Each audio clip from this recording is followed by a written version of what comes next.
Hey there gamers! In this video I'm going to show you how to get wolf skins early in Gothic 1 Remake. Wolf skins can be difficult to acquire, especially if you don't have the required hunting skill to harvest them from animals. They are also an important material since they are required to craft the saddle needed before you can unlock the mount. Fortunately, there is a way to get 3 wolf skins early in the game. To make things easier, first you'll want to be on the route where Mordrag escorts you to the new camp.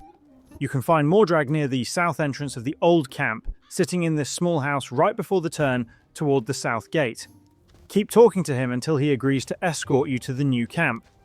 If you follow Mordrag along this route, about halfway through the journey you'll reach Cavalorn's hut. Interact with Cavalorn, and here you can buy 2 wolf skins. After that, continue your journey with Mordrag. Once he gives you the quest reward for completing the escort mission, interact with him again and you'll be able to buy the final wolf skin. Now you have all 3 wolf skins needed to craft the saddle for your mount later on.